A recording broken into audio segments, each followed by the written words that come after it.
There are moments in a woman's life when the soul begins to whisper louder than the noise of the world. It doesn't shout, it doesn't beg, it simply pulses beneath the surface. Like a drumbeat, only the awakened can hear, but not everyone will allow you to listen to that rhythm. Some will see the flicker of your awakening and feel threatened by it, and they will come to you, softly, sweetly, sometimes in the form of love, asking for things that seem harmless. But what they truly ask for is your disconnection from yourself. Stay away from people who ask you to dim your truth just to soothe their discomfort. These are the ones who cannot handle a woman who glows from within. They may call it too intense, too emotional, too much. But it's not too much. It's just too real for those still married to the illusion. Carl Jung said, "The privilege of a lifetime is to become who you truly are." But for many women, that privilege is traded away in exchange for approval. Approval from the man who says, "You were prettier before you got so opinionated." Approval from the friend who subtly mocks your spiritual practices. Approval from a culture that demands silence in exchange for acceptance. And so, many women wear masks, polished, perfect, pleasant, but underneath, a garden of fire, aching to bloom. The first thing they'll ask for is for you to be palatable. To make your emotions smaller, to make your voice quieter, to make your truth convenient. But the moment you compress your soul to fit into someone else's comfort zone, you begin to disappear from yourself. You start saying yes when your body is screaming no. You start laughing at jokes that bruise your spirit. You start loving people who only love the idea of you, not the truth of you. Stay away from those who love your silence more than your strength. Because they don't want you, they want your compliance. But your soul was not designed for obedience. It was born to rise, born to stand in the storm of your own becoming, barefoot and burning and unapologetically wild. Let the world be uncomfortable. Let them call you too much. Let them misunderstand your fire. Because the only approval worth having is the kind that comes from the mirror you face in the morning, when your eyes are swollen with honesty and your spirit is at peace. Jung taught us about the persona, the mask we wear to navigate the world. But masks are only useful when they protect, not when they replace. Don't become a ghost in your own story. Don't shrink into someone else's expectations of who you should be. You are not here to be digestible. You are here to be divine. So beware of the ones who ask you to dilute your essence just to make them feel more secure in their own shadows. They are not allies of your evolution. They are thieves of your truth. And nothing is worth the price of your soul. There is a silent wisdom that lives in the body of every woman, a compass that doesn't use words, a warning bell that doesn't always sound like logic. It lives in the gut, in the way your chest tightens when something is off, in the way your energy contracts before your mind can name the danger. This is intuition. And it is sacred. But the second thing people will ask for is for you to silence it. You're overreacting. Stop being paranoid. You're imagining things again. These phrases may come dressed as concern, but they are the slow poison of gaslighting. They teach you to distrust your deepest knowing, to abandon your internal compass for someone else's map. And when you trade your intuition for their comfort, you don't just lose trust in yourself, you become blind to the subtle betrayals unfolding before your eyes. Carl Jung believed the unconscious speaks through symbols, dreams, and feelings, and for women, that unconscious often speaks through intuition, not because women are magical creatures, but because generations of silence have trained us to feel what we were never allowed to say. So when you walk into a room and something feels wrong, trust it. When someone's words are sweet but your stomach knots, trust it. When you can't explain why you feel unsafe, but your body tightens, trust it.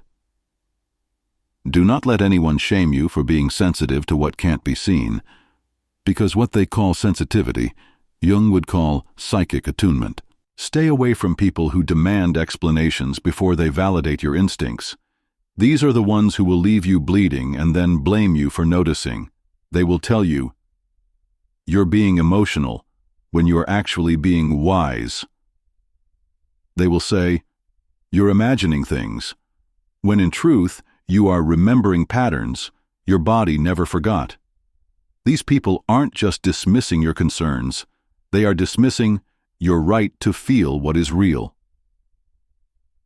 The world teaches women to apologize for everything, for taking up space, for speaking too much, for crying, for sensing danger before it's obvious, for knowing something is off, even when there is no proof. But intuition is not a courtroom. It does not require evidence to exist, it only requires your trust. And that trust, it is the foundation of your power. Because once a woman reclaims her intuitive voice, she becomes immune to manipulation. She starts noticing the lies behind smiles. She starts walking away before betrayal begins. She starts protecting her peace like a mother protects her child, without needing permission. This is why they want you to abandon your inner knowing. Because the moment you believe yourself, you stop believing them. And when you stop believing them, you begin to see the truth, not just about them, but about yourself. That you are whole, that you are wise, that you are not broken. You've just been told to ignore your compass. But now you remember. So stay away from people who make you doubt the very wisdom you were born with. Let them call you irrational. Let them call you dramatic. Let them call you emotional. Because the deeper truth is this: what they fear in you is the mirror you hold up to the parts of them they refuse to meet. And the woman who trusts her intuition cannot be controlled.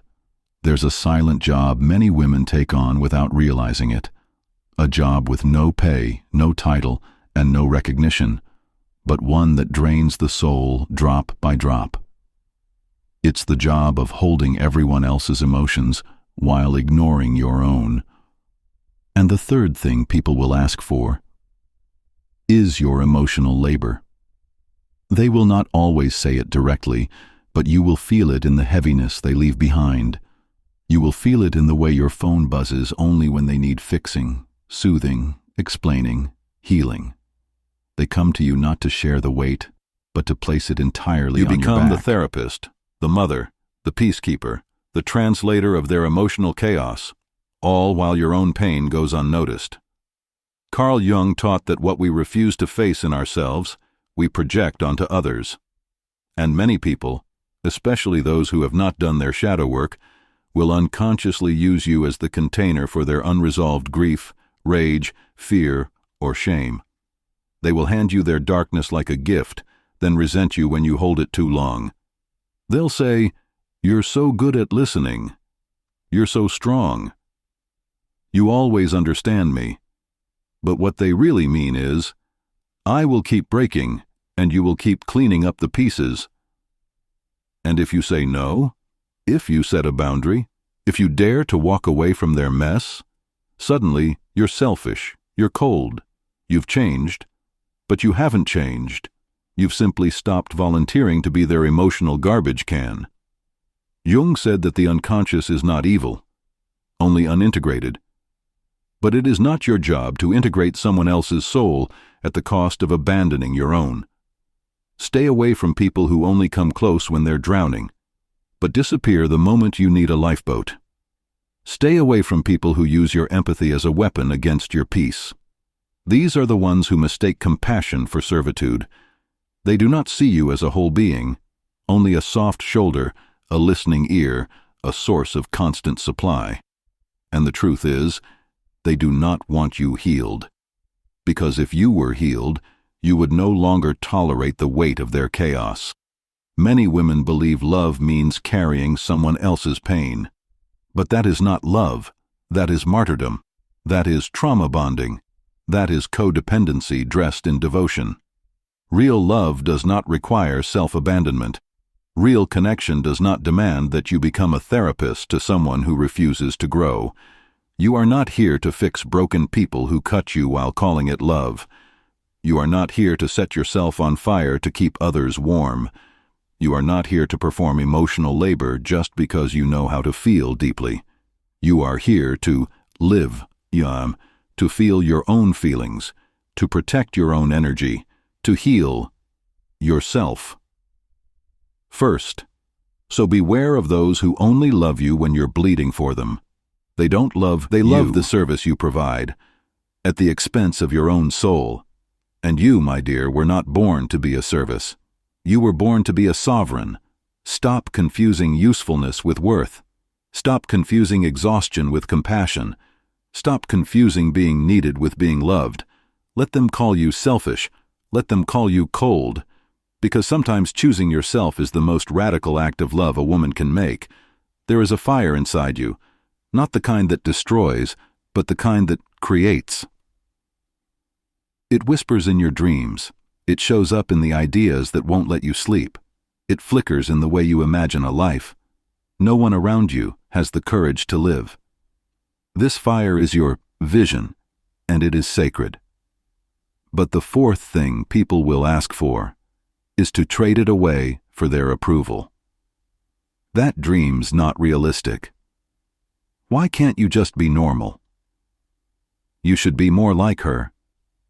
Slowly, and often with a smile, they will try to convince you to doubt the parts of yourself that don't fit into their reality. They don't say it to hurt you. Most of the time, they don't even realize they're doing it. But the ones who have never dared to pursue their calling will always feel uneasy around someone who does. Because your freedom is a threat. Your boldness is a mirror. Your authenticity makes their compromise unbearable. Carl Jung said, "The most terrifying thing is to accept oneself completely. And few things reveal the terror of self-acceptance like watching a woman claim her power. A woman who follows her inner fire without apology makes others question why they put theirs out. So instead of owning their fear, they'll disguise it as concern for you. They'll say you're naive, too ambitious, too dreamy, too unstable. But what they mean is, your courage makes my fear uncomfortable." And if you are not careful, if you are still hungry for validation, you will begin to shape your dreams around their fears. You'll make them smaller, more practical, more socially acceptable, less threatening. You'll silence the part of you that wants to write or paint or leave the relationship or start the business or move to a new city, just to keep people around who were never meant to walk beside your expansion. Stay away from those who need you to betray your vision in order to feel close to you, because they will never clap for you unless your success looks like their comfort. They will only support you as long as you stay beneath them. And if you rise, they will call it arrogance. They will say you've changed.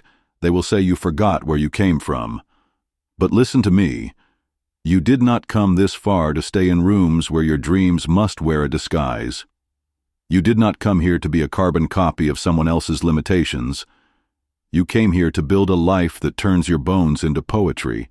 You came here to follow the whispers of your soul, even when no one else can hear them, even when no one else understands. Especially then, because when you betray your calling for approval, you don't just lose your vision, you lose yourself. And it will never be worth it. Let them think you're crazy. Let them think you're lost. Because a woman who follows her soul always looks insane to those who've sold theirs for comfort. Jung taught us that the self, the true self, is not something you become overnight. It is a process, a journey, a fire you walk through again and again until everything false burns away. Your vision is not a luxury. It is a map back to that self, so protect it, even when they laugh, even when they roll their eyes, even when you stand alone. Especially then. Because your life is not a democracy, your vision does not need a vote. It only needs your commitment. There is a lie many women are taught from the moment they begin to shine, That love means sacrifice. That to be loved, you must be flexible, tolerant, patient, forgiving to the point of forgetfulness, soft even when you're bleeding. But the fifth and final thing people will ask for is the slow erosion of your boundaries in exchange for their love. At first, it looks like compromise, then accommodation, then complete self-abandonment. They'll say, "Don't be so rigid. If you really loved me, you'd understand. You're making a big deal out of nothing." They won't say they want you to disappear, but that is the outcome, because every time you silence a no, every time you allow your lines to blur for the sake of peace, every time you put someone else's comfort over your own clarity, you become a little less visible to yourself. Carl Jung called this the shadow. The parts of ourselves we disown to be accepted. And for many women, boundaries are among the first pieces to get thrown into that shadow. Why? Because we confuse being loved with being liked. We confuse being needed with being chosen. We confuse being quiet with being safe. But here's the truth. Love without boundaries isn't love. It's control. It's addiction. It's emotional servitude wrapped in the illusion of connection. And the people who ask for your boundaries to dissolve? They are not asking for intimacy. They are asking for access. Access to your energy, access to your attention, access to your forgiveness without earning it. They want the benefits of your presence without the responsibilities of your respect. So they test the edges of your soul. A comment here, a push there, a guilt trip when you try to say no, a cold silence when you enforce your limits.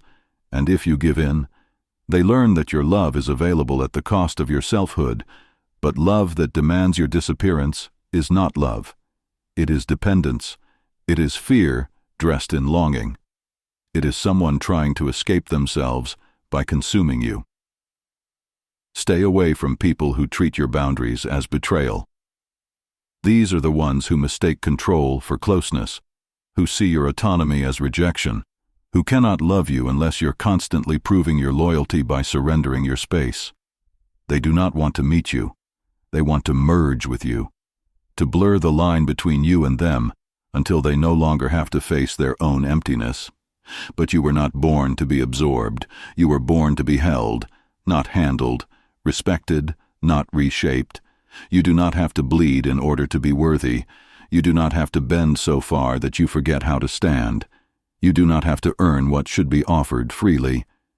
Jung once said, "The most terrifying thing is to accept oneself completely." And that includes accepting that you are allowed to have needs, that you are allowed to say no, that you are allowed to walk away, even from people who once called you home. You are not here to keep people comfortable at the expense of your own wholeness. You are here to embody your truth. And the final act of self-respect is realizing that some love costs too much. Too much of your voice, too much of your time, too much of your light. Let it go. Let the love that depends on your silence die in the grave it dug for your spirit. You are not cruel for choosing yourself. You are not selfish for wanting peace. You are not hard to love. You're just no longer willing to be broken for the convenience of others. Because the woman who protects her soul, the woman who honors her boundaries, the woman who knows what her intuition is whispering, she becomes unforgettable. Not because she pleased everyone, but because she finally stopped trying. And that is the birth of the self, the death of the mask, the end of the performance, the return to what was always there, a fire, a truth, a soul that will no longer be negotiated. So stay away from anyone who asks for your light, but cannot bear your flame. Let them go. You've got a life to become.